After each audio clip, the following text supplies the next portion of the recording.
There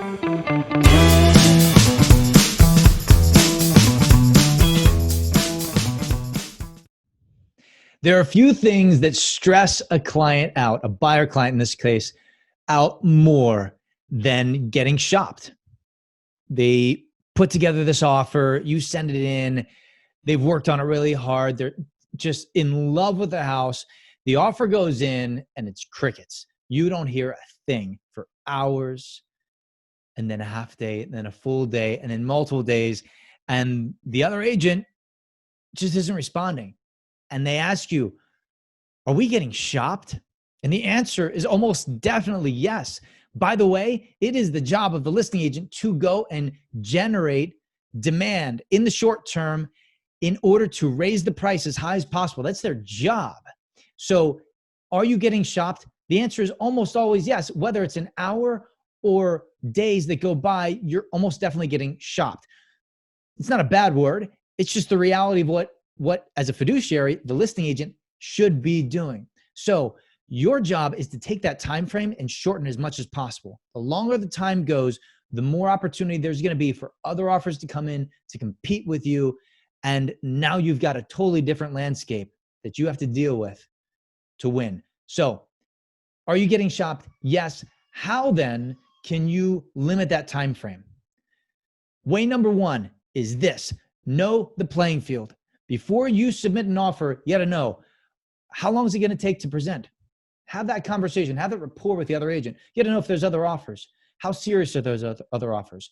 Give me generally what the terms look like on those. You have an obligation to build enough rapport and build enough professional rapport with the other agent that they will begin to talk to you about how to win. It's your job. That's way number one. Way number two is write a perfectly, not mostly, but perfectly ratifiable offer. If there is a way for an agent to vacillate, to drag their feet on the offer because you come in at a ridiculous number, or you submit crazy terms, or you're missing signatures or initials or forms for a certain jurisdiction, guess what? You're definitely going to be shopped. So write a perfectly ratifiable, reasonable offer. Way number three, if at all humanly possible, present in person.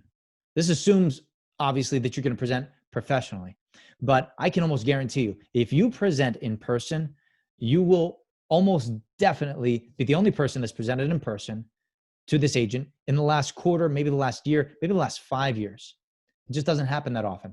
But on a professional level, when you can see somebody's eyes, you see the reaction, and you can show up professionally, they're going to want to deal with you.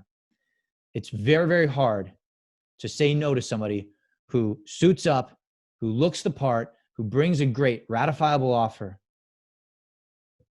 You want to work with them. And this leads me to my last point. Number 4, be the type of agent that the other agent wants to lock up in a deal with for the next 30 days, next 45 days, the next 60 days to get to settlement. Be that type of professional in the way that you present yourself, in the way that you present the offer. Agents who start to whine, who start to threaten to put in fuses, who start to say that their folks are getting cold feet, that doesn't work very well. Agents who show up professionally, write a tight offer, that's going to win. That's going to increase your shot average. Right? You take shots and you're going to hit more of them when you put together offers that incorporate these 4 principles. When you do that, you increase your shots, you're going to decrease the stress on your clients because they're going to win more. And guess what? Clients who win more refer a whole lot more. And that's how you build an indispensable business. Thanks for watching.